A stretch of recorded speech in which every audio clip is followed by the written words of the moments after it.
Et nous retrouvons avec plaisir Constance Régnier, ingénieure agroalimentaire, diététicienne et créatrice de contenu sur Au nom du goût, pour parler des produits festifs. Bonjour Constance. Bonjour Madame Monique. Nous allons parler aujourd'hui d'un produit emblématique de notre région, un produit que l'on a beaucoup consommé Mmh. ces derniers jours, c'est le foie gras. Tout à fait, c'est vrai qu'on est dans la région productrice de foie gras en France, mais on ne sait pas toujours ce qu'on achète, C'est surtout vrai. quand on retrouve le foie gras au supermarché. Et pour le coup, j'ai voulu vous faire un peu un comparatif industriel versus artisanal sur les foie gras industriels. On est souvent sur des animaux qui sont élevés en batterie, donc en cage, donc des animaux qui n'ont pas couru. Au niveau de leur alimentation aussi, c'est tout à fait différent par rapport à l'artisanal. Les canards et les oies industriels mangent de la pâtée, donc un mélange de maïs broyé avec de l'eau. On retrouve même parfois du bicarbonate de soude.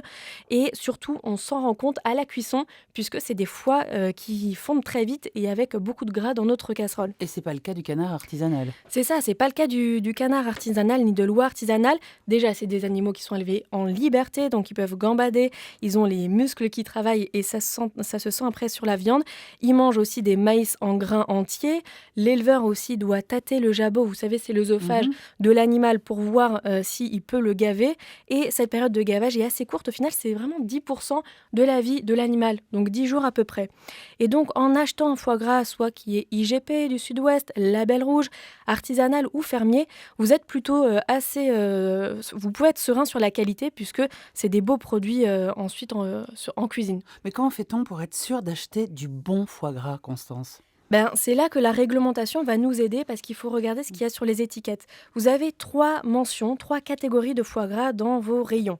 Il y a les foie gras qui sont entiers. Là, pour le coup, c'est vraiment des vrais lobes de foie gras entiers. Parfois, il y a plusieurs lobes et simplement de l'assaisonnement. Donc, franchement, c'est vraiment un bon produit qui est plutôt haut de gamme et qui est un peu plus cher. Ensuite, vous avez la mention juste foie gras. On enlève le mot entier et là, c'est plusieurs morceaux de lobe qui font 20 grammes minimum qui sont agglomérés, assaisonnés. C'est un peu moins qualitatif, mais c'est toujours mieux que le bloc de foie gras. Mm. Là, quand vous voyez bloc de foie gras sur une étiquette, il faut vous dire que voilà, il y a du foie gras, mais il est reconstitué. C'est une émulsion en fait de foie gras dans lequel l'industriel rajoute de l'eau pour réduire le coût forcément. Il est assaisonné et il y a souvent aussi des additifs, des conservateurs, des nitrites qui sont d'ailleurs cancérigènes pour la santé selon l'ANSES. Donc la solution, c'est le fait maison.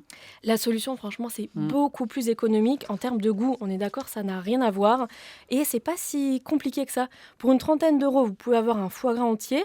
Moi, je voulais vous partager aujourd'hui ma recette inratable parce que pour le coup, même si c'est la première fois que vous êtes débutant, normalement, vous allez réussir votre recette de foie gras. On part sur un foie gras de qualité. Donc, moi, j'ai pris un IGP du Gers. Ça fait à peu près 500 grammes. Et alors, quand on ne sait pas d'énerver un foie Ah oui. gras, voilà, là, pour le coup, mon petit conseil, c'est de regarder des tutos sur Internet. On vous explique vraiment en 1 ou 2 minutes comment il faut enlever le nerf du foie gras. Vous préparez ensuite votre mélange, votre assaisonnement, 8 grammes de sel, 2 grammes de poivre moulu et 5 grammes de cassonade pour donc 500 grammes de foie. Comme je le disais, ma petite touche, et je trouve que c'est généralement ça change tout, c'est de rajouter un peu d'alcool. J'imagine que vous le faites aussi, vous, Moi, je mets du Marie-Dominique. Montbazillac. Du Montbazillac, voilà. Ben, moi, j'ai mis du cognac.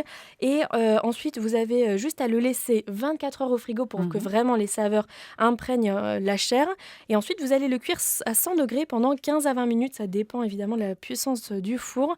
Et quand il est cuit, vous allez avoir cette petite couche, cette petite pellicule de gras qui est jaune, qui va se former sur le dessus.